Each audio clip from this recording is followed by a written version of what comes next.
اللهم صل على محمد النبي ফ্যানটা ছেড়ে দাও, ওনাদের ফ্যানটা ছেড়ে দাও, ওই ফ্যানটা ছেড়ে দাও, ফ্যানের সুইচ দাও।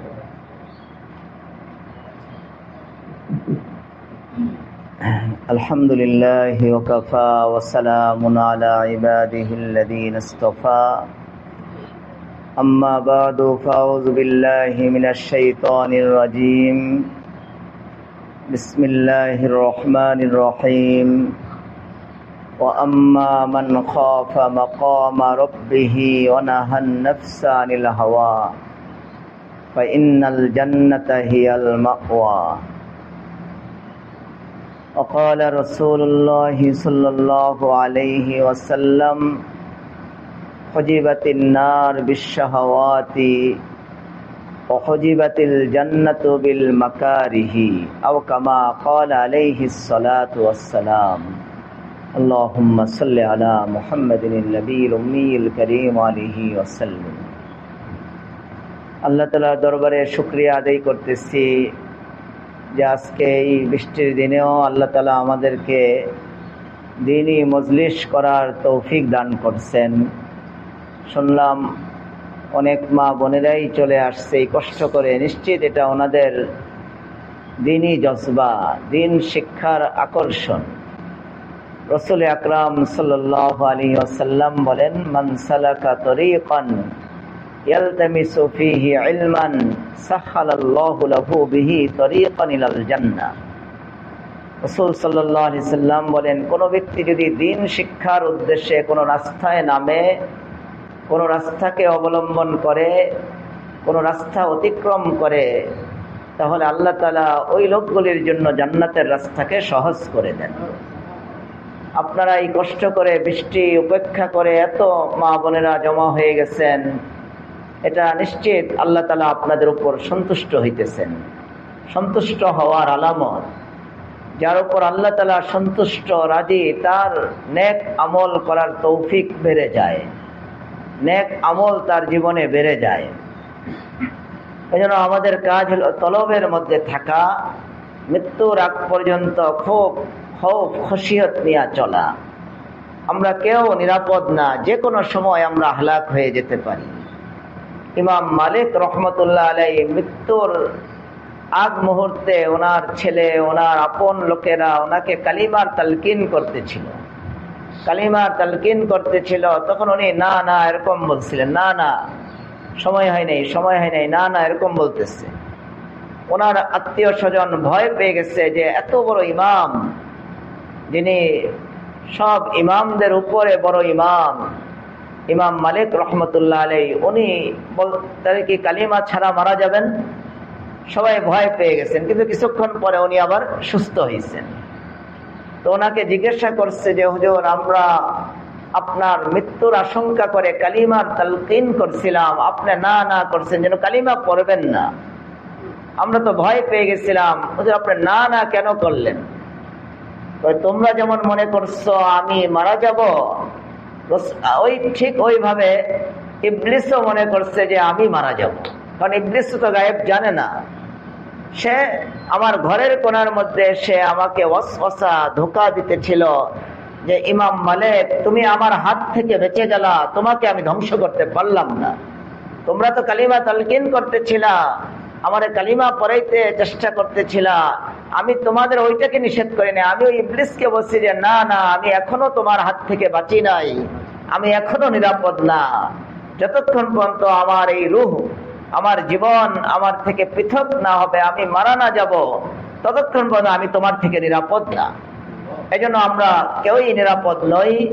মৃত্যুর আগ পর্যন্ত আমাদের আল্লাহকে খুব ভয় করতে হবে, আল্লাহর ভয় নিয়ে আমাদের চলতে হবে, গুনাহ থেকে বাঁচতে হবে, নাফরমানি থেকে বাঁচতে হবে। বর্তমান জমানায় এখন গুনাহ অনেক বেশি।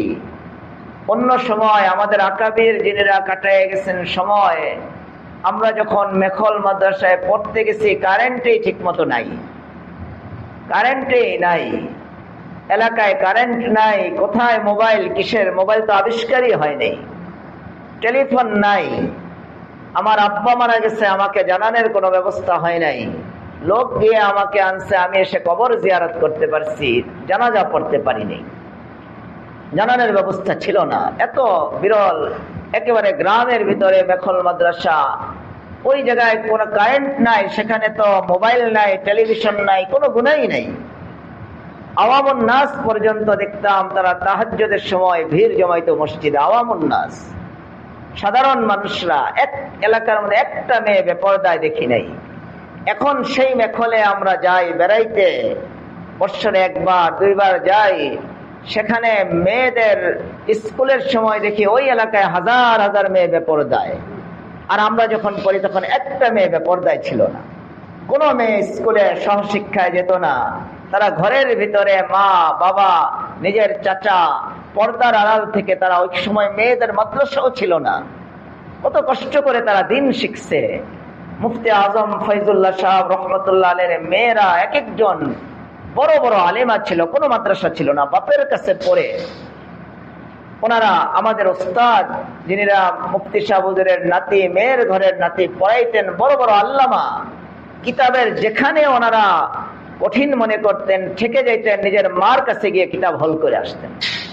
এত বড় আলেমা ছিল, এত বড় বিজ্ঞ, যে মুখের এই দুই ঠোঁটের মধ্যে মুফতি ফয়জুল্লাহ সাহেব হুজুর রহমতুল্লাহ আলাইহির মেয়েদের দুই ঠোঁটের মধ্যে ফরায়েজ, সিরাজি ফরায়েজের মাসালা, সম্পদ বন্টনের মাসালা দুই ঠোঁটের মধ্যে ছিল। বড় বড় আলেমরা যেটা অঙ্ক খাতা কলম নিয়ে করতে কষ্ট হয়ে যায়, ওনারা মুখস্থ করে দিতে পারত, এত জ্ঞানী ছিল। পুরা কোরআন শরীফের তর্জমা মুখস্থ ঠোঁটস্থের মতো ছিল। জালালাইন শরীফ আগাগোড়া মুখস্থের মতো করে ফেলছিলেন হুজুরের মেয়েরা, পড়ছে না শুধু, মুখস্থের মতো জালালাইন শরীফ বড় বড় কিতাব হেফজ করে ফেলছেন। আজকে তো গুনাহে, এখন তো গুনাহের জমানা, চারোদিকে শুধু গুনাহ, চারোদিকে শুধু নাফরমানি। আল্লাহ রাসূল সাল্লাল্লাহু আলাইহি সাল্লাম 1400 বছর আগে এই ভবিষ্যৎবাণী করে গেছেন শেষ জমানার চিত্র কেমন হবে। রাসূল সাল্লাল্লাহু আলাইহি ওয়াসাল্লাম বলেন, ক্বালা রাসূলুল্লাহ সাল্লাল্লাহু আলাইহি ওয়াসাল্লাম, ইয়াতি আলান নাসি জামানুন আস-সাবিরু ফীহিম আলা দীনিহি কাল কাবিজি আলাল জামারি আও কামা ক্বালা আলাইহিস সালাতু ওয়াস সালাম। আল্লাহ রাসূল বলেন, আমার উম্মতের উপর এমন জমানা আসতেছে, যেই জমানায় ঈমান, আমল, চরিত্র রক্ষা করা কতটুকু কঠিন হবে, যে হাতের উপর জ্বলন্ত কয়লা রাখা যতটুকু কঠিন হবে, ঈমান, আমল, আখলাক, চরিত্র রক্ষা করা এর চেয়ে বেশি কঠিন হয়ে যাবে। কত ভয়াবহ পরিস্থিতি হবে। আল্লাহ রাসূল এক হাদিসের মধ্যে বলেন যে আমার উম্মতের উপর, তাদের ঈমানের উপর, তাদের চরিত্র নষ্ট করার জন্য এত ফিতনা আসতে থাকবে। এটা মিসাল দিবেন কাল মাতর, যে বৃষ্টি পড়লে যেমন তোমাদের ঘরের চালের উপর একের পর এক অনবরত ভাবে বৃষ্টির ফোঁটা পড়তে থাকে, শেষ জমানায় তোমাদের ঈমান, তোমাদের আমল, তোমাদের চরিত্র নষ্ট করার জন্য এর চেয়ে বেশি ফিতনা আসতে থাকবে। কত ফিতনা আসবে। আল্লাহ রাসূল আরেক হাদিসে বলেন, একটা তাসবির দানা মালা, এই মালা বা তাসবিহকে যদি মাঝখান থেকে সুতাটা কেচে দিয়ে কেটে দেওয়া হয়, তাহলে এই দানাগুলি যেমন অনবরত একের পর এক পড়তে থাকবে, মুসলমানদের ঈমান, আমল, চরিত্র নষ্ট করার জন্য মুশরিকদের পক্ষ থেকে, ইহুদিদের পক্ষ থেকে, বিজাতিদের পক্ষ থেকে একের পর এক এরকম ফিতনা পড়তে থাকবে, আসতে থাকবে। এই সময় আমাদের করণীয় হলো কষ্ট করে মুজাহাদা করা, জিহাদ করা, আল্লাহর নিজের নফসের সাথে আল্লাহকে পাওয়ার জন্য জিহাদ করা। রাসূল সাল্লাল্লাহু আলাইহি সাল্লাম বলেন, আল মুজাহিদু মান জাহাদা নফসাহু, যে প্রকৃত মুজাহিদ, বড় মুজাহিদ হলো কে, যে তার নফসের সাথে জিহাদ করবে। যে তলোয়ার নিয়ে যুদ্ধ করে সে তো আছেই অনেক বড় মুবারক মুজাহিদ, তার মূল্য তো অনেক বড়, সে গাজী, বেঁচে থাকলে গাজী। আজকে হাদিস পড়ালাম মিশকাতের, যে আল্লাহ তাআলা তিনজন ব্যক্তির জিম্মা নিজের হাতে নিয়ে নেয়। তার মধ্যে একজন হলো যে আল্লাহর রাস্তায় জিহাদে বের হয়ে যায়, সে যদি শহীদ হয় তাহলে তো তার জান্নাত।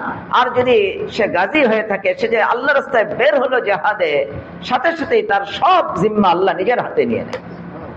আর আরেকজন ব্যক্তি যে মসজিদের দিকে পায়ে হেঁটে যেতে থাকে, পায়ে হেঁটে যে মসজিদের দিকে যেতে থাকে, আল্লাহ তাআলা ওই ব্যক্তির জিম্মাও নিজের হাতে নিয়ে নেয়।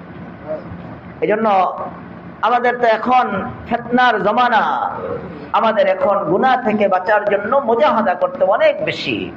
আল্লাহ কোরআনে কারীমের মধ্যে বলেন, আল্লাযীনা জাহাদু ফীনা লানাহদিয়ান্নাহুম সুবুলানা ওয়া ইন্নাল্লাহা লামাআল মুহসিনিন। যারা আমাকে পাওয়ার জন্য জিহাদ করবে, কোশিশ করবে, চেষ্টা করবে, আল্লাহ ওয়াদা করতেছেন যে আমি তাদের জন্য হেদায়েতের সব রাস্তাকে খুলে দিব। সুবুলানা বলছে, সাবিলের জমা সুবুল, হেদায়েতের সকল রাস্তাকে আমি তাদের জন্য খুলে দিব। হেদায়েতের এক রাস্তা না, শত রাস্তাকে তাদের জন্য খুলে দিব। এই জন্য আমরা মুজাহাদা করব, কষ্ট করব, যত মুজাহাদা করব। এখন যদি একটু মুজাহাদা করে কষ্ট করে আমরা আমল করতে থাকি, হাদিসের মধ্যে আসছে আল্লাহ রাসূল বলেন, যারা ফিতনা ফাসাদের যুগে আমার সুন্নত, আমার দ্বীনকে আঁকড়ায়া ধরবে, গুনাহ থেকে বেঁচে থাকবে, আল্লাহ তাআলা কিয়ামতের দিন তাদেরকে শত শহীদের মর্যাদা দিয়ে উঠাবেন। একজন শহীদ কত মর্যাদাবান। আর আল্লাহ রাসূল বলতেছেন যে দ্বীনকে আঁকড়ায়া ধরবে ফিতনা ফাসাদের জমানায়, ইনদা ফাসাদি উম্মতি ফালাহু আজরু মিয়াতি শাহীদ। আল্লাহ রাসূল বলতেছেন যে আমার সুন্নতকে আঁকড়ায়া ধরবে, আমার দ্বীনকে আঁকড়ায়া ধরবে। এটা সুন্নত মানে একটা সুন্নত, এই পাগড়ি না, শুধু একটা মেসওয়াক না, শুধু আমার এই মসজিদের ডান পাও দিয়ে ঢুকলাম, এই একটা সুন্নত না। রাসূলের পুরা দ্বীনটাকে যারা আঁকড়ায়া ধরবে, রাসূলের তরিকাকে যারা আঁকড়ায়া ধরবে, তাদের জন্য আল্লাহর ফয়সালা, আল্লাহ রাসূল আমাদের জানাই দিচ্ছেন, সে কিয়ামতের দিন একজন নয় শত শহীদের মর্যাদা নিয়ে উঠবে। কারণ এটা ফিতনার জমানা। এই সময় সুন্নতের উপর টিকে থাকা অনেক কঠিন, দিনের উপর টিকে থাকা অনেক কঠিন। হাজারো ঝামেলা আসে, হাজারো বাধা, হাজারো ফিতনা, হাজারো অপমান সইতে হয়। আপনি যদি সুন্নতের উপরে চলেন, দিনের উপর চলেন, আপনাকে প্রতিদিন একজন লোক শহীদ হলো, কাফেরের সাথে যুদ্ধ করতে গেল, তার গলা একবার কেটে দিল, একবার তাকে হত্যা করা হয়েছে, শহীদ করা হয়েছে কয়বার? একবার। উনি কষ্টও পাইছে কয়বার? একবার। কিন্তু যিনি দিনের উপরে চলবে, শেষ জমানায় যিনি সুন্নতের উপরে চলবে, সে প্রতিদিন কষ্ট পাবে শতবার, হাজারবার। তার বন্ধু তারে খোঁচা দেবে, কিরে মৌলবী হয়ে গেছস। তার বাবা মা তাকে মানতে চাবে না, তার বন্ধু তারে মানতে চাবে না, ভাই তারে মানতে চাবে না, প্রতিদিন সে কষ্ট পাবে। তাহলে যে সুন্নতের উপরে শেষ জমানায় চলবে, আমলের উপরে অটুট থাকবে, সে প্রতিদিন সব সময় সে কষ্টই পেতে থাকে, শতবার হাজারবার সে কষ্ট পাবে, শতবার হাজারবার যেহেতু সে কষ্ট পাবে, এই জন্যই আল্লাহ তাআলা কিয়ামতের দিন তাকে শত শহীদের মর্যাদা দিয়ে উঠাবেন। এই জন্য আমরা এই জমানায় একটু কষ্ট করব। আল্লাহ কোরআনে কারীমের মধ্যে আমাদেরকে আদেশ করছেন গুনাহ থেকে বেঁচে থাকার। আল্লাহ বলেন, ওয়াজারু যাহিরাল ইসমি ওয়া বাতিনা ইন্নাল্লাযীনা ইয়াকসিবুনাল ইসমা সায়ুজজাউনা বিমা কানু ইয়াকতারিফুন। আল্লাহ আমাদেরকে ডেকে বলতেছেন, বান্দা তুমি প্রকাশ্য অপ্রকাশ্য সব গুনাহ ছেড়ে দাও। ওয়াজারু যাহিরাল ইসমি ওয়া বাতিনা, যেই গুনাহগুলি প্রকাশ্যে মানুষ করে তুমি এগুলিও ছেড়ে দাও। আর কিছু গুনাহ মানুষ গোপনে করে, আজকাল তো গোপনের গুনাহই বেশি। দরজা বন্ধ করে দিচ্ছে, জানালা বন্ধ করে দিচ্ছে, সাথে একটা মোবাইল আছে, এই মোবাইলটা দিয়ে সারা রাত্র সে আজে বাজে সিনেমা, নর্তকীর নাচ, এরকম বেহায়াপনা বিষয়গুলি সে কি করলো, দেখলো। এগুলি দেখে সে গোপনে সে মনে করতেছে কেউ তো আমাকে দেখে নাই। আল্লাহ বলতেছেন, বান্দা তুমি সিসি ক্যামেরাকে তুমি ধোঁকা দিতে পারবে, এড়ায় চলতে পারবে, স্যাটেলাইট তোমাকে ধরতে পারবে না, কিন্তু আমার যে সিসি ক্যামেরা তোমার উপরে নিয়োগ করা আছে, এটা থেকে কিন্তু তুমি পালাতে পারবে না। অতএব তুমি প্রকাশ্য গুনাহকেও ছেড়ে দাও, গোপনীয় গুনাহকেও ছেড়ে দাও। প্রকাশ্য গুনাহও করো না, গোপনীয় গুনাহও করো না। কেন? ইন্নাল্লাযীনা ইয়াকসিবুনাল ইসমা সায়ুজজাউনা বিমা কানু ইয়াকতারিফুন। যারা প্রকাশ্যে বা গোপনে গুনাহ করবে তাদেরকে আমি ছেড়ে দিব না, তাদের এই প্রত্যেকটা গুনাহের আমি শাস্তি কিয়ামতের দিন দিয়ে দিব। এজন্য আমাদের উচিত হলো আল্লাহর মোকাবেলায় না নামা, গুনাহ ছেড়ে দেওয়া। এখন পুরুষ মহিলা নাই, সবাই আমরা খুব গুনাহের প্রতিযোগিতা। একজন বয়স্ক লোক আসছে, 50-এর উপরে বয়স। এই লোকটা এসে বলতেছে, হুজুর আমার স্ত্রী এরকম সারাদিন গুনাহ করে, মোবাইলে গুনাহ করে, মোবাইলে আজে বাজে জিনিস দেখে। অন্য বয়স্ক লোক 45 বয়স তো মহিলা বুড়া হয়ে যায়, বুড়ি হয়ে যায়। ওই যে মোবাইলের ফিতনায় পড়ে এই 45 বছর বয়সের মহিলা নারী, সেও গুনাহে লিপ্ত। তার প্রতিদিন গুনাহে কাটতেছে, প্রতিটা রাত্র তার গুনাহে কাটতেছে, স্বামী তার উপরে নারাজ। অথচ হাদিসের মধ্যে আসছে যে মহিলার উপর, যে স্ত্রীর উপর স্বামী যুক্তিসঙ্গত কারণে নারাজ, এই মহিলার ঠিকানা হবে জাহান্নাম। এই মহিলার ইবাদত আল্লাহ কবুল করবে না, তার ঠিকানা হবে জাহান্নাম।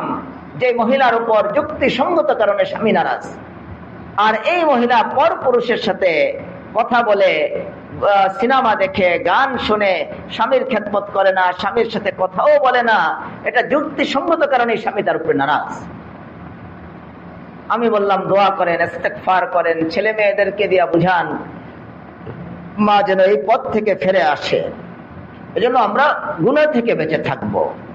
আমরা মনে করি আমরা গুনাহ করতেছি, আমাদেরকে কে দেখতেছে, কে আমাদের বিরুদ্ধে দাঁড়াইতেছে? আল্লাহ কোরআনে কারিমের মধ্যে আল্লাহ বলেন, আল্লাহ কোরআনে কারিমের বিভিন্ন জায়গায় যে আয়াতগুলি নাযিল করছেন, উলামায়ে কেরাম বলেন যে কমপক্ষে 4টা সাক্ষ্য। আমরা যে গুনাহগুলি করি, ঘরের ভিতরে করি, ঘরের বাহিরে করি, যেখানেই করি, আমাদের এই গুনাহের বিষয়ে কমপক্ষে 4টা সাক্ষ্য আমাদের বিরুদ্ধে দাঁড়ায় দিতেছে। আমরা যে কোনো গুনাহ করি, একটা গীবত করলাম, কিয়ামতের দিন 4টা সাক্ষ্য আমাদের বিরুদ্ধে দাঁড়ায় যাবে, আল্লাহ সে এই গুনাহটা করছে। এর জন্য আল্লাহ তাআলার কোনো আমাকে জিজ্ঞাসা করতে হবে না। আল্লাহ কোরআনে কারীমের মধ্যে বলেন, ইয়াউমাইযিন তুহাদ্দিসু আখবারাহা।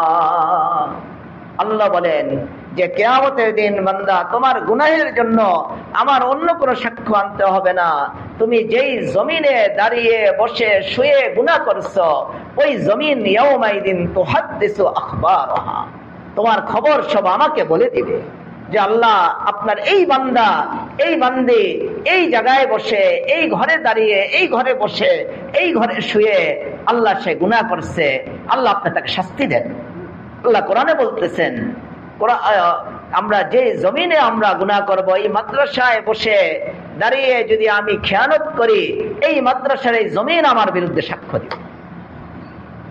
আপনি ঘরের মধ্যে বসে শুয়ে আপনি খেয়ানত করলেন, সিনেমা দেখলেন, নাচ দেখলেন, অশ্লীল কোন জিনিসের মধ্যে সময় কাটালেন, এই জমিন, ওই ঘরের ওই জায়গাটা কিয়ামতের দিন আল্লাহর কাছে সাক্ষ্য হয়ে দাঁড়াবে।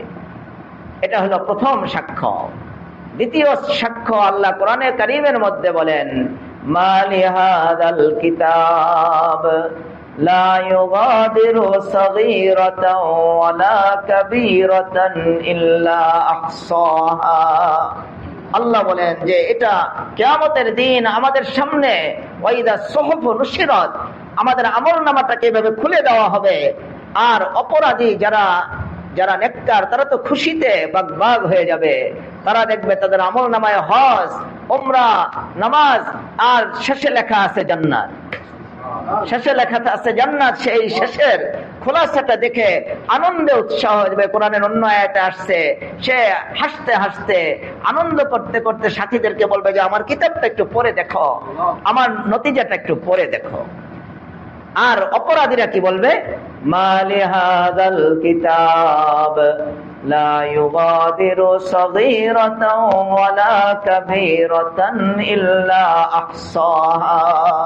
যে এটা কেমন কিতাব, এটা কেমন আমলনামা, যে এখানে আমার ছোট বড় সূক্ষ্ম সূক্ষ্ম ছোট ছোট গুনাহ এগুলি পর্যন্ত লিপিবদ্ধ করা হয়েছে, এগুলি পর্যন্ত লিখে রাখা হয়েছে। চোখের ইশারায় একটা গুনাহ করছিলাম, পাশের বাড়ির মহিলাকে একটু অপদস্থ করছিলাম, অমুকরে খোঁচা দিয়া কথা বলছিলাম, অমুকের ইজ্জতের উপরে একটু আঘাত করে দিছিলাম, সব তো দেখতেছি এখানে লেখা।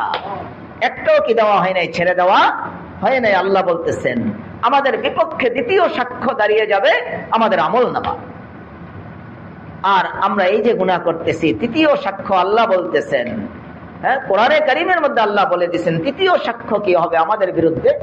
আল্লাহ বলতেছেন যে তোমার বিরুদ্ধে, তোমার সাথে যে আমি ফেরেশতা রেখে দিছি, প্রত্যেক ব্যক্তির সাথে 6 জন করে ফেরেশতা আছে, প্রত্যেকের ডাইনে বামে সামনে পিছনে উপরে নিচে। আমরা বলি এই একটুর জন্য আমার চোখটা বেঁচে গেল, একটা এই ঢিল আসছিল, একটা গুলি আসছিল, আমার চোখে লাগলো না, একটুর জন্য বেঁচে গেছি। আল্লাহ বলেন যে না বান্দা, একটুর জন্য বাঁচো নাই, আমি তোমাকে ফেরেশতা দিয়ে বাঁচিয়েছি। এই যে ফেরেশতা আল্লাহ নিয়োজিত করছেন, আল্লাহ বলেন কিরামান কাতিবিনা ইয়ালামুনা মা তাফআলুন ইন্নাল আবরারা লাফি নাঈম ওয়া ইন্নাল ফুজ্জারা লাফি জাহিম। আল্লাহ বলেন যে বান্দা, তোমার সাথে কিরামান কাতিবিন ফেরেশতা আমি রাখছি, তারা চোখের ইশারায় খেয়ানত করবে না। এই কিরামান কাতিবিন তোমার সব আমলকে সংরক্ষণ করতেছে, তোমার ভালো আমলকে সংরক্ষণ করতেছে, খারাপ আমলকেও সংরক্ষণ করতেছে। উলামায়ে কেরাম লেখেন আল্লাহ তাআলা যে 2 জন ফেরেশতা রাখছেন, একজন নেক আমল লেখে, আরেকজন খারাপ আমলটা লেখে। খারাপ আমল যে লেখে সে অনুসরণ করে ভালো আমল যে লেখে ওই ফেরেশতা, আর খারাপ আমলটা যখন বান্দা করে, করার পরে ওই ফেরেশতা ওই নেক আমল যিনি লেখে উনি তো আমির, ওনাকে জিজ্ঞাসা করে আমি কি তার এই বদ আমল, সে যে একটা নিকৃষ্ট কাজ করছে, এই কথাটা কি লিখে ফেলবো কিনা। তখন ওই নেক আমল লেখনেওয়ালা ফেরেশতা বলে যে একটু দেরি করো, দেখো আল্লাহর বান্দা তওবা করে কিনা। আল্লাহর বান্দা যদি তওবা করে তাহলে মুছে দাও, এটা লেখো না। এরকম কিছুক্ষণ অপেক্ষা করে আল্লাহর বান্দা যখন গুনাহ নিয়ে বড়াই করে, সে আল্লাহর সামনে নত হয় না, তাওয়াজু করে না, তওবা করে না, তখন ওই নেক লেখনেওয়ালা ফেরেশতা, বদ লেখনেওয়ালা, গুনাহ লেখনেওয়ালা ফেরেশতাকে বলে যে এখন লিখে দাও। আল্লাহ আমাদের সুযোগ দান করে, তওবা করার সুযোগ দান করে। ফেরেশতা, এই ফেরেশতাগণ কিয়ামতের দিন উপস্থিত হয়ে যাবে যে আল্লাহ আমি আব্দুর রহমান বিন আব্দুল্লাহর আমি সাথে ছিলাম, আল্লাহ সে আমাকে সাথে নিয়ে এই গুনাহগুলি করছে, আমাকে পাশে রেখে সেই গুনাহগুলি করছে। আল্লাহ আপনার কাছে আমি এগুলি প্রকাশ করে দিলাম, সাক্ষ্য দিবে আমাদের বিরুদ্ধে। আমাদের বিরুদ্ধে তৃতীয় সাক্ষ্য হয়ে যাবে আমাদের সাথে ফেরেশতা যিনি আছে ওনারাই।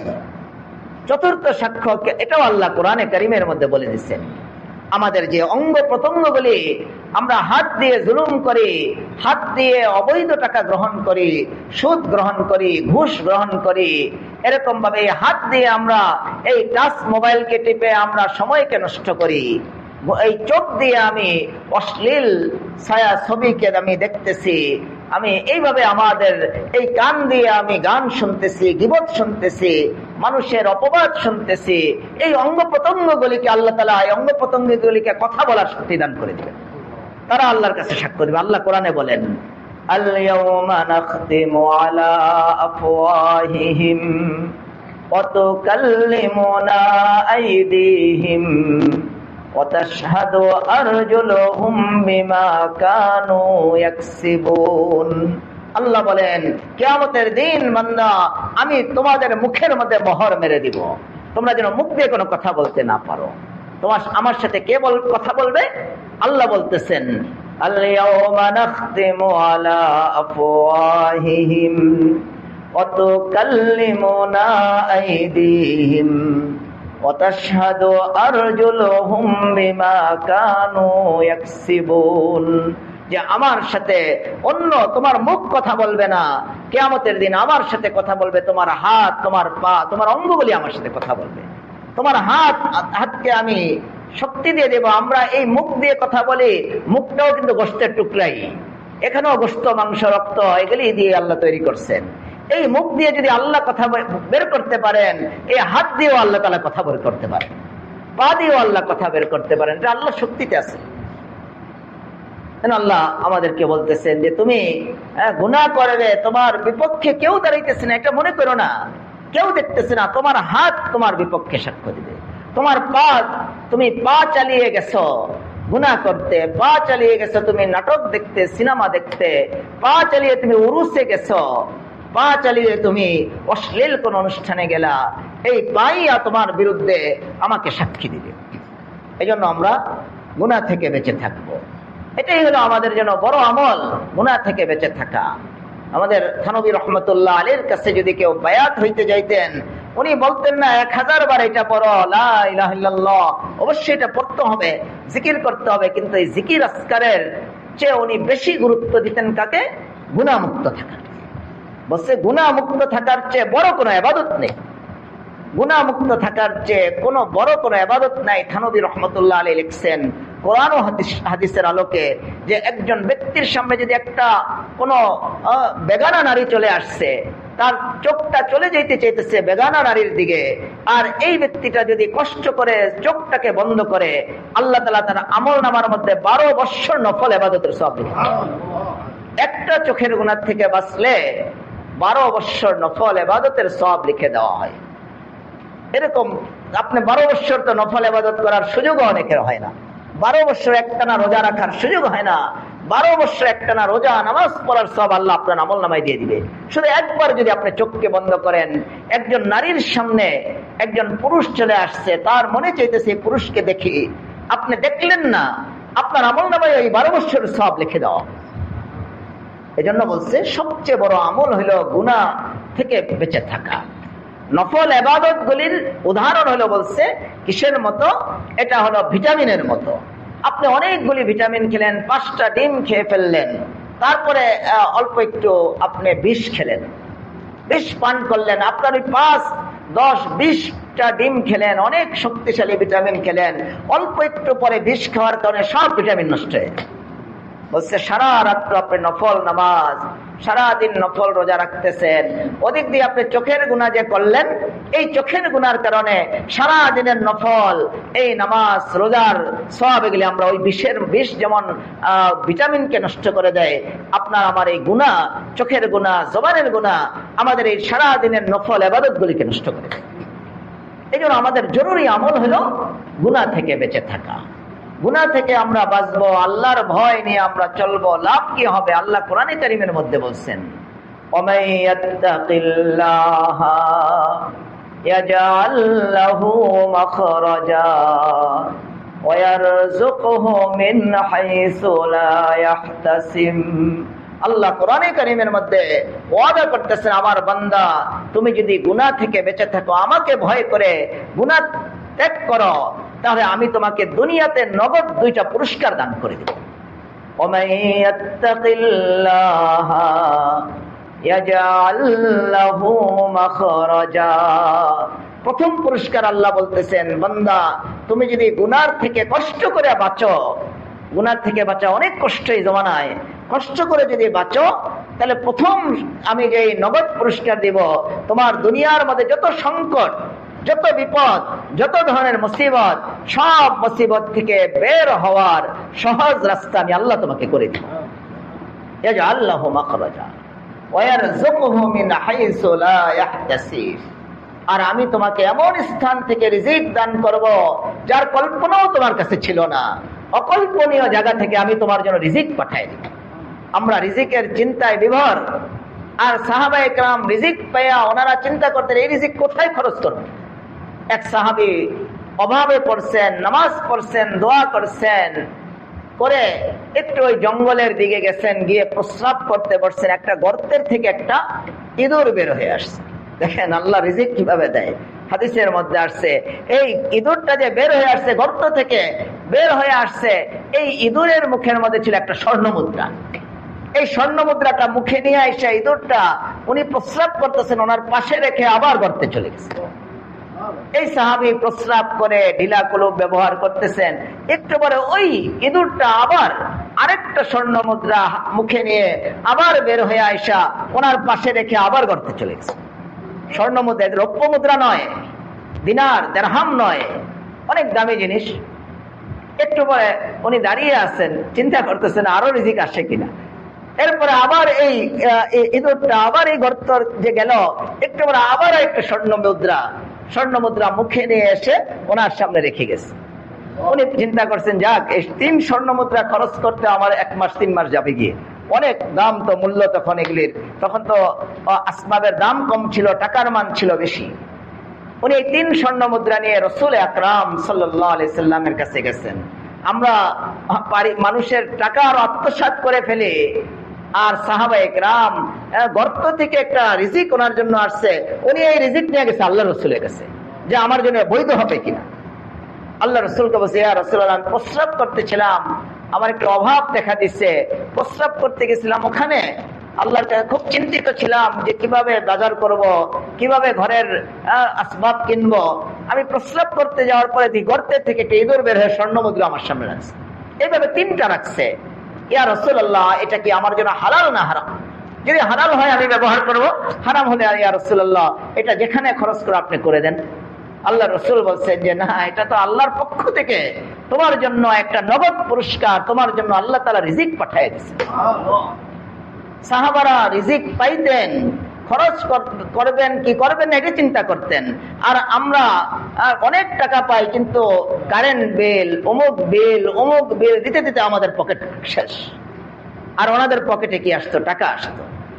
আপনারা মা বোনেরা অনেকে জমা হয়েছেন, আপনাদের মতো একজন মা, আপনাদের মতো একজন বোন, একজন মেয়ে, ছোট্ট কালে উনি বাইতুল মুকাদ্দাসের মধ্যে আল্লাহর ঘরের মধ্যে নিজের জীবনকে সপর্দ করেছিল যে আল্লাহর ঘর পরিষ্কার করে আমি জীবন কাটাবো। ওনার আব্বা আম্মা ওনাকে অক্ষ করছে, আর ওনার খাদ্য পৌঁছানোর দায়িত্ব নিয়েছিলেন ওই যুগের নবী জাকারিয়া আলাইহিস সালাম। নবী ওনার দায়িত্ব গ্রহণ করছে যে আমি তার দায়িত্ব নিলাম, তার ওনার আত্মীয় খাদ্য আমি পৌঁছাইব। আর এই নবুয়তের দায়িত্ব আদায় করতে গিয়ে কোনো এক সময় উনি 3 দিন পর্যন্ত মারিয়াম আলাইহিস সালাম, ঈসা আলাইহিস সালামের যিনি পরে মা হইছেন, ওনার 3 দিন পর্যন্ত ওনার কাছে খাবার পৌঁছাইতে পারে নাই, খবরই নিতে পারে নাই। 3 দিন পরে হঠাৎ মনে হয়েছে জাকারিয়া আলাইহিস সালামের যে আমি ওই ছোট্ট মেয়ের দায়িত্ব তো আমার কাছে, আমি তো তার কি নিতে খবর নেই নাই, মনে হয় 3 দিন যেহেতু খানা দেয় না খেয়ে মেয়েটা মারা গেছে। হযরত জাকারিয়া আলাইহিস সালাম খুব ভয়ে ভয়ে ওই ছোট্ট মেয়ে, নিজের একান্ত ঘনিষ্ঠ আত্মীয়, তার রুমের মধ্যে গেছে যে তার মা বাবা আমার হাতে উঠে দিয়ে গেছে, আমার দায়িত্ব, আমি তো আমানত রক্ষা করতে পারলাম, মনে হয় মেয়েটা মরে গেছে। উনি খুব ডরে ডরে ভয়ে ভয়ে রুমে গিয়া দেখে মারা যাওয়া তো দূরের কথা, রিজিকের অভাব তো দূরের কথা, যেই রুমে মারিয়াম আলাইহিস সালাম থাকেন, পুরা রুমটা আল্লাহ তাআলা অমৌসুমী ফল দিয়ে ভরপুর করে রাখছে। হযরত জাকারিয়া আলাইহিস সালাম মারিয়ামকে প্রশ্ন করছেন, আর মারিয়াম আলাইহিস সালাম যে জবাব দিয়েছেন, আল্লাহর কাছে এত ভালো লাগছে, আল্লাহ তাআলা এই প্রশ্ন আর জবাবকে কোরআনে নাযিল করে দিয়েছেন। হযরত জাকারিয়া আলাইহিস সালাম গিয়ে আপনাদের মতো একজন মাকে, মেয়েকে প্রশ্ন করতেছেন, ইয়া মারইয়ামু আন্না লাকি হাযা ক্বালাত হুয়া মিন ইনদিল্লাহ ইন্নাল্লাহা ইয়ারযুকু মান ইয়াশাউ বিগাইরি হিসাব। জাকারিয়া আলাইহিস সালাম যখন মারিয়াম এই ছোট্ট মেয়ের ঘরে গিয়ে দেখলেন যে মৌসুমি ফল থাকলে তো একটা কথা ছিল যে এখন আমের মৌসুম, আম আছে, কেউ মনে হয় দিয়ে গেছে, কিন্তু আমের মৌসুম না, জামের মৌসুম না, কাঁঠালের মৌসুম না, ওই সময় যদি কারো ঘরে আম জাম ভরপুর থাকে, এটা তো অনেক আশ্চর্যের বিষয়। আল্লাহ তাআলাও চাইছেন তো আশ্চর্য করতে। মৌসুমি ফল তো সবাই দিতে পারে, টাকা খরচ করলে মৌসুমি ফল পাওয়া যায়, কিন্তু অমৌসুমি ফল তো টাকা খরচ করলেও কি যায় না, পাওয়া যায় না। যে অমৌসুমি ফল দিয়ে ঘর ভরপুর। হযরত জাকারিয়া আলাইহিস সালাম প্রশ্ন করছে, ইয়া মারইয়াম আন্না লাকি হাযা ক্বালাত হুয়া মিন ইনদিল্লাহ। হে মারইয়াম, তোমার ঘরে অমৌসুমি ফল, অনেক রিজিক দেখতেছি, আমি তো রিজিক তোমার কাছে পৌঁছাই নাই, খাদ্য পৌঁছাই নাই, এই রিজিক তোমার কাছে কোত্থেকে আসলো? এই রিজিক তোমার কাছে, এই খাদ্য তোমার কাছে কোত্থেকে আসলো? আমাদের অনেকেই কিন্তু কিছু জিজ্ঞাসা করলে কয়, হুজুর বাবাই দান করছে। হ্যাঁ, মাঝে আমার কাছে এখানে এক বাচ্চা নিয়ে আসছে, অনেক বছর, 12 বছর 13 বছর আগে এক বাচ্চা নিয়ে আসা বলতেছে, হুজুর এই বাচ্চাটা আমার বাবাই দান করছে। নাউজুবিল্লাহ, তার ইমানই নষ্ট হয়ে গেল। আমরা মনে করি বাবাই মনে হয় ছেলে দেয়, বাবাই মনে হয় রিজিক দেয়। অনেকে এই চিন্তায় মাজারে মাজারে যায়, ইয়া ইমান, আমল, চরিত্র পর্যন্ত নষ্ট করে আসে। আর ছোট্ট মেয়ে মারিয়াম বলে নাই বাবাই দিচ্ছে, আসলে বাবাই দেয়নি, কেউ দেয় নাই, যে দিচ্ছে আল্লাহ রাব্বুল আলামিনের কথা উনি বলতেছে। ক্বালাত হুয়া মিন ইনদিল্লাহ, হে আমার আত্মীয়, হে জাকারিয়া আলাইহিস সালাম, আপনি নবী নবুয়তের দায়িত্ব আদায় করতে আপনি আমাকে ভুলে গেছেন, কিন্তু আরশে আজিম পুরা জগতের যিনি মালিক আল্লাহ রাব্বুল আলামিন আমাকে ভুলে নাই। আল্লাহ আমার জন্য রিজিক পাঠিয়ে দিয়েছে। ইন্নাল্লাহা ইয়ারযুকু মান ইয়াশাউ বিগাইরি হিসাব। আল্লাহ যদি কাউকে, মারিয়াম বলেন, আল্লাহ যদি কাউকে রিজিক দান করে তাহলে তার কোনো অভাব হয় না, তাকে আল্লাহ বেহিসাব রিজিক দান করে।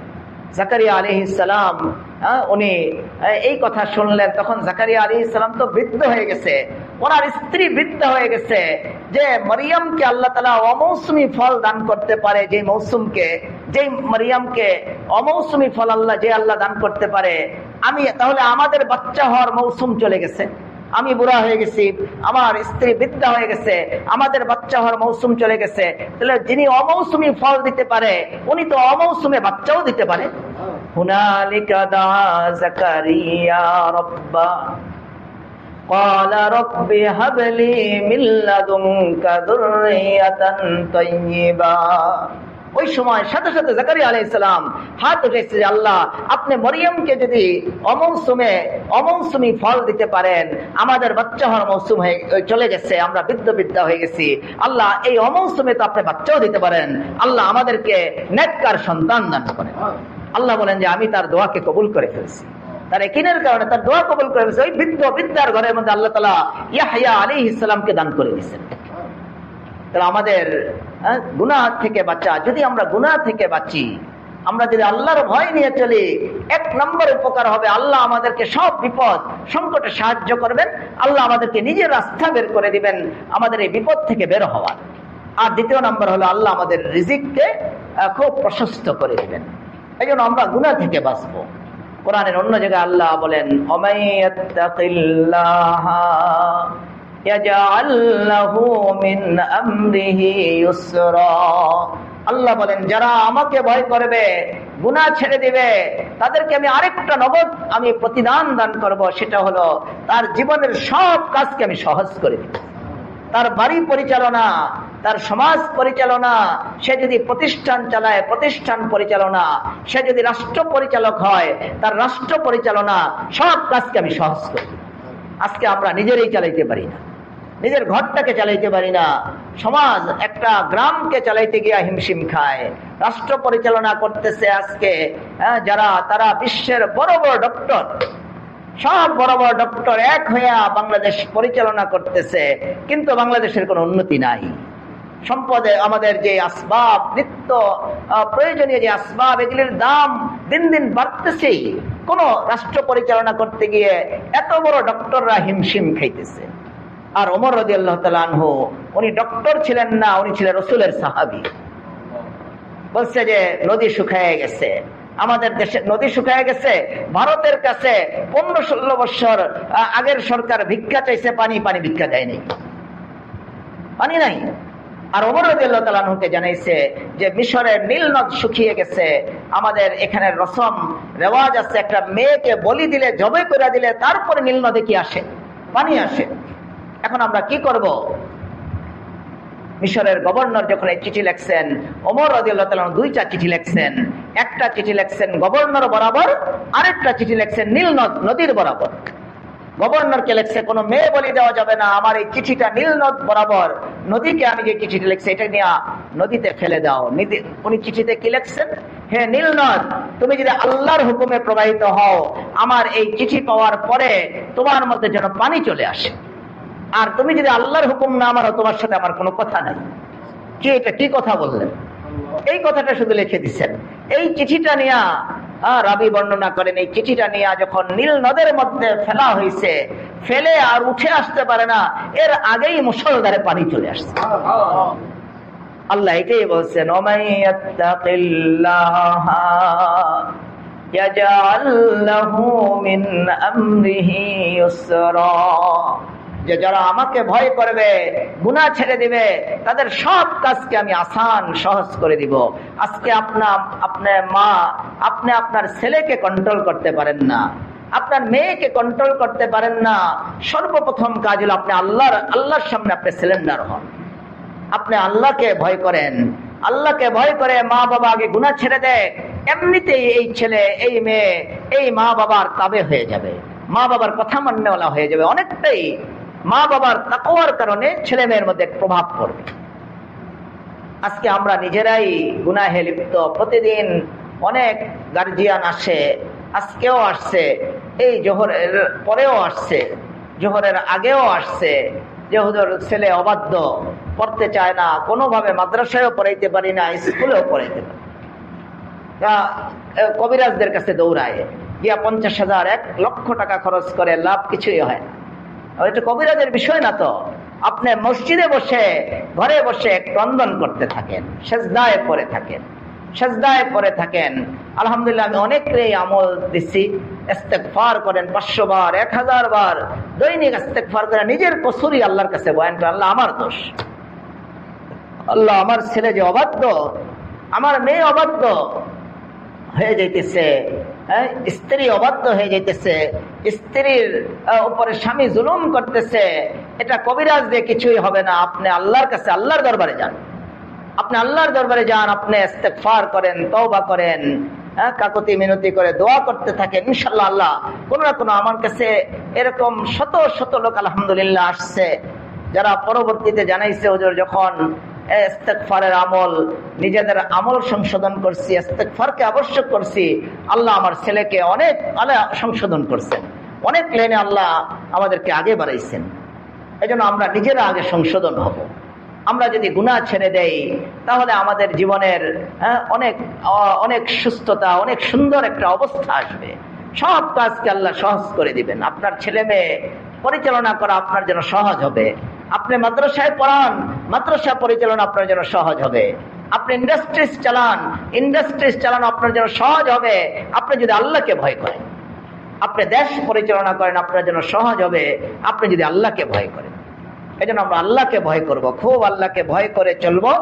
আমি মা বোনদেরকে সবসময় বলি যে আপনারা যখন রান্না করেন ওই সময় তাসবিহ পড়বেন, সুবহানাল্লাহ। কেউ দেখতেছেন, আল্লাহ দেখতেছেন, আল্লাহ দেখতেছেন। হাদিসের মধ্যে আসছে আল্লাহ সবচেয়ে খুশি হয় ওই রাখালের উপর যেই রাখাল বকরি চড়াইতে চড়াইতে পাহাড়ে চলে গেছে, সেখানে কেউ নাই, কিন্তু নামাজের সময় হয়েছে, সে একাই আজান দিয়ে নামাজ পড়ে। আল্লাহ আরশে আজিমে থেকে আল্লাহ ফেরেশতাদেরকে ডেকে বলে, গর্ব করে যে দেখো আমার বান্দা কিভাবে আমার বরত্ব বয়ান করে। আপনারা আমার যখন পাহাড়ে যাওয়ার সুযোগ নাই, আপনি যখন রান্নাঘরের মধ্যে, আপনি একজন মা, যখন আপনি ভাইদের জন্য, স্বামীর জন্য, ছেলেদের জন্য রান্না করতেছেন, কেউ আপনার কাছে নাই, আপনি যখন গুনগুন করে তখন পড়বেন সুবহানাল্লাহ সুবহানাল্লাহ আলহামদুলিল্লাহ ওয়ালা ইলাহা ইল্লাল্লাহু আল্লাহু আকবার। এটা নিশ্চিত আল্লাহ তাআলা ওই আসমান থেকে আল্লাহ তাআলা আপনাকে নিয়ে আল্লাহ আপনাকে নিয়েও গর্ব করবেন। ওই রাখালকে নিয়ে যেমন আল্লাহ গর্ব করেন, আপনাকে নিয়েও আল্লাহ গর্ব করবেন। আপনি এই রান্নার সময় আপনি আমাদের অনেক বড় বুজুর্গ আলিমে দ্বীন হযরত মাওলানা হাকিম আক্তার সাহেব রহমাতুল্লাহ আলাইহি, উনি এটা আমল দিতেন। মাওয়াইজে দরদে মুহাব্বতের মধ্যেই আমল উনি কি করছেন। মদিনার এক বড় বুজুর্গ, এই এলাকার লোক, উনি উমরায় গেছে, কাঁদতেছে, জিজ্ঞাসা করছে কাঁদতেছো কেন? আমাদের এই এলাকায় বাড়ি, উনি মাদ্রাসা মসজিদের খেদমত করেন। ওনাকে জিজ্ঞাসা কাঁদতেছো কেন? বলছে এরকম এরকম অবস্থা। উনিও এই আমলটা দিয়ে দিচ্ছেন। আমি যেটা বলবো আপনাদের, ছেলে মেয়ে অবাধ্য, স্বামী আপনার সাথে জুলুম করে, আপনি রান্নার পরে প্রতিদিন রান্নাটা একটু জিকিরের সাথে, তহারতের সাথে, ওযুর সাথে আপনি রান্না করেন, ওযুর সাথে আপনি রান্না করেন, জিকিরের সাথে আপনি রান্না করেন। আর আপনি রান্নার পরে আপনি বিসমিল্লাহির রহমানির রহিম 7 বার পরে ভাতের মধ্যে, তরকারির মধ্যে, এরকম যা যা আপনি রান্না করছেন এরকম একটু দম দিয়ে দেন। হাকিম আক্তার সাহেব রহমাতুল্লাহ আলাইহি বলছেন, ওনার অভিজ্ঞতা উনি কি করছেন। এরপর এই এলাকার এক মুরব্বী আমাকে এটা শোনাইলেন যে মদিনার এক বড় আলেম ওনাকে আমল দান করছে। আমি খুব খুশি হয়েছি। আমরা তো মাওয়াইজে দরদ মুহাব্বতের মধ্যে হাকিম আক্তার সাহেব রহমাতুল্লাহ আলাইহি থেকে আমি ওনার কিতাব থেকে পাইছি যে মা বোনেরা যদি এই আমলটা করে, রীতিমতো ইনশাল্লাহ এই পরিবারের যে সদস্য আছে, সদস্যদের অন্তরের মধ্যে আল্লাহর ভয় চলে আসবে, আল্লাহর ভালোবাসা চলে আসবে। তাদের আপোষের মধ্যে একে স্বামী স্ত্রী ছেলে মেয়ের মধ্যে একে অপরের মধ্যে ভালোবাসা, উলফত, ভালোবাসা বিরাজ করবে। একজন আরেকজনের বিরুদ্ধে যাবে না, একজন আরেকজনকে ঘৃণা করবে না, একজন আরেকজনকে ছেড়ে দিবে না। এই আমলের বরকত। আলহামদুলিল্লাহ, আমি অনেককে এই আমল দিছি, অনেক উপকার পাইছি। আপনারা মা বোনেরা রান্না করার সময় তহারতের সাথে, পবিত্রতার সাথে। আমার এক আত্মীয়া মহিলা, আমার বাচ্চার মামি হাফেজা, আমি শুনলাম, অনেক আগে থেকেই শুনি, হাফেজা আমার বাচ্চার বড় মামা, উনিও অনেক বড় আলেম, ঢাকার বাইতুস সালাম মাদ্রাসার মুহাদ্দিস খতিব।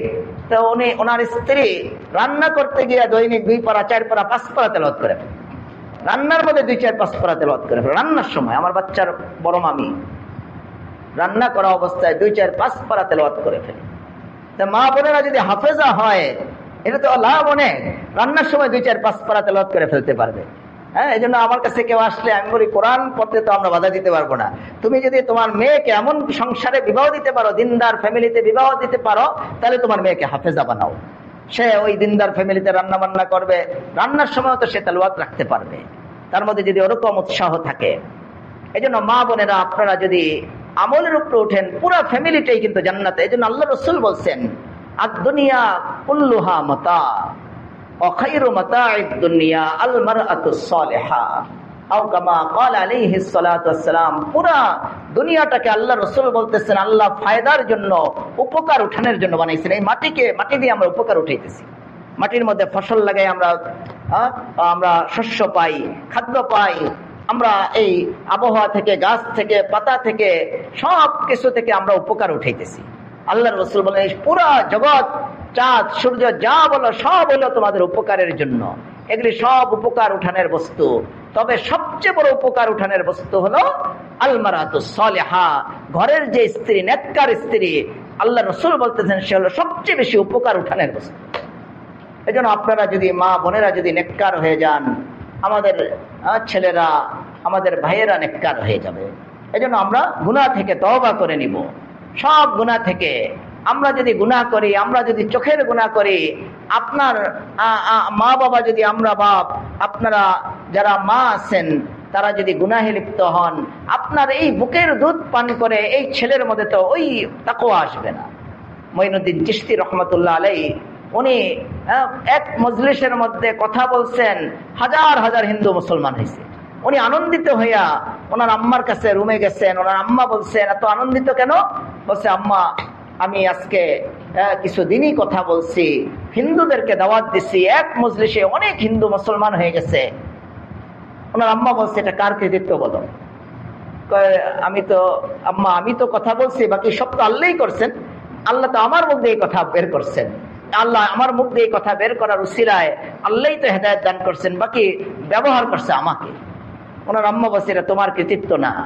তুমি যখন ছোট ছিলা, তুমি যখন আমার পেটে ছিলা, ওই সময় থেকে আমি ইহতিমাম করছি তোমাকে যেন আল্লাহ নেককার আমার সন্তান হিসেবে কবুল করে, আল্লাহর খাস বান্দা হিসেবে কবুল করে।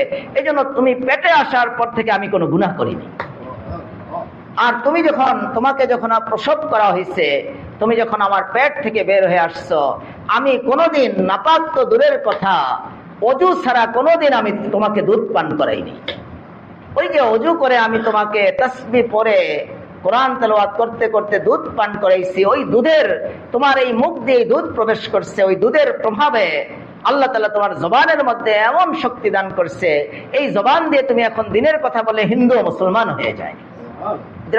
মাদের নেক আমলের আসর। এই জন্য আপনারা তহারতের সাথে রান্না করবেন, জিকির আজকারের মধ্যে থাকবেন, গুনাহ থেকে বেঁচে থাকতে হবে। আমরা গার্জিয়ানরা যদি গুনাহ না বাঁচি, তাহলে আমাদের জীবনের মধ্যে অনেক বিপর্যয় আসবে, অনেক ক্ষতি আসবে। আল্লাহ কোরআনে কারিমের মধ্যে বলছেন, মান আরাদা আন যিকরি ফাইন্না লাহু মাঈশাতান দানকা ওয়া নাহশুরুহু ইয়াওমাল কিয়ামাতি আ'মা। আল্লাহ বলেন, যারা আমার জিকির থেকে মুখ ফিরায় নেয়, গুনাহের দিকে যায়, এটাই জিকির থেকে মুখ ফিরানো। জিকির থেকে মুখ ফিরানো মানে আল্লাহর থেকে সরে যাওয়া। দিন থেকে সরে যাওয়া, ইমান থেকে সরে যাওয়া, চরিত্র নষ্ট করে ফেলা, সবই জিকির থেকে দূরে। যারা জিকির থেকে, আল্লাহকে স্মরণ করা থেকে দূরে সরে যাওয়া, আল্লাহ বলেন প্রথম শাস্তি হলো এই দুনিয়াটা আমি তোমার জন্য সংকীর্ণ করি, দুনিয়ার থেকে তোমার দুনিয়ার জীবন থেকে সুখ উঠায় নিই, আর কিয়ামতের দিন আমি তোমাকে অন্ধ করে উঠাবো। এই জন্য আমরা গুনাহ থেকে বাঁচবো। গুনাহ থেকে বাঁচার প্রতিদান আল্লাহ অনেক বড় বলছেন, ওয়া আম্মা মান খাফা মাকামা রাব্বিহি ওয়া নাহান নাফসা আনিল হাওয়া ফাইন্নাল জান্নাতা হিয়াল মাওয়া। আল্লাহ বলতেছেন যারা গুনাহ করার শক্তি আছে, গুনাহ করলো না, আপনার গুনাহ করার অন্য পুরুষের সাথে কথা বলার ক্ষমতা আছে, মোবাইল আছে, আপনার স্বামী দূরে গেছে, আপনি আল্লাহর ভয়ে অন্য পুরুষের সাথে কথা বললেন না, আপনার সতীত্ব রক্ষা করলেন, আপনি চোখ দিয়ে আজে বাজে সিনারি দেখলেন না, পর পুরুষকে দেখলেন না, আল্লাহর ভয়ে যদি আপনি এই গুনাহগুলি থেকে বেঁচে থাকেন, আল্লাহ বলতেছেন এভাবে যারা আমার ভয়ে গুনাহ থেকে বেঁচে থাকে তাদের ঠিকানা আমি জান্নাত করে দিব। এই জন্য আমরা গুনাহ থেকে বাঁচবো। সময় কমে গেছে, অনেক কষ্ট করে আপনারা আসছেন, সব গুনাহ থেকে আমরা তওবা করে নিব, ইস্তেগফার করে নিব, সামনের জীবন যেন আমাদের সুন্দর হয়। এভাবে আমরা চলতে থাকবো। আমাদের ছেলে মেয়েগুলিকে আমরা মাদ্রাসায় পড়াইব, মেয়েদেরকে আমরা সহশিক্ষায় স্কুলে কলেজে দিব না। এখন হাজারো মেয়েদের কওমি মাদ্রাসা আছে কোনায় কোনায়, যেখানে আপনার আসান হয়, সহজ হয়, আপনি সেখানে আপনার ভালো ভালো মাদ্রাসা বাছাই করে, যেখানে খাস পর্দার খুব ইহতেমাম আছে, এখানে আপনার মেয়েকে আপনি পড়ান দ্বীনি শিক্ষায়, সহশিক্ষায়। আমরা মেয়েদেরকে দিব না, দিলে সব গুনাহ, মেয়ের আমল নামায় যত কবিরা গুনাহ, দৈনিক সে তাকে 1000 পুরুষ দেখবে, 1000 কবিরা গুনাহ করলো, 1000 কবিরা গুনাহ আপনার আমল নামায় আল্লাহ লিখে দেবে। এই সহশিক্ষায় দেওয়ার কারণে মেয়েকে আপনি হাফেজা আলেমা বানান, দিনের শিক্ষায় শিক্ষিত করেন। আল্লাহ ইনশাল্লাহ আমাদের এরাই হবে আমাদের সবচেয়ে বড় জাখিরা, সম্পদ। আল্লাহ আমাদের সবাইকে কবুল করেন, আল্লাহ এই মাহফিলকে কবুল করেন, আল্লাহ আমাদের দিলের নেক মাকাসেদ সব পুরা করে দেন। আল্লাহ সমস্ত মুসলমানদের উপর রহম ফরমান, খাস করে ফিলিস্তিনের মুসলমানদের উপর রহম ফরমান, গাজাবাসীর উপর রহম ফরমান। যেখানে মুসলমান সংকটে আছে আল্লাহ সবার সংকটকে দূর করে দেন। আমাদের দেশের উপর আল্লাহ তাআলা রহম ফরমান, অতিবৃষ্টি অনাবৃষ্টি সব ধরনের মুসিবত থেকে আল্লাহ রক্ষা করেন। আরো যত মুসায়েব আমরা জানি না এর থেকে আল্লাহ রক্ষা করেন। যারা দোয়া চাইছেন আল্লাহ তাআলা ওনাদের দিলের নেক মাকাসিদ পুরা করে দেন। সুবহানাকাল্লাহুম্মা বিহামদিকা আশহাদু আল্লা ইলাহা ইল্লা আনতা আস্তাগফিরুকা ওয়া আতুবু ইলাইক।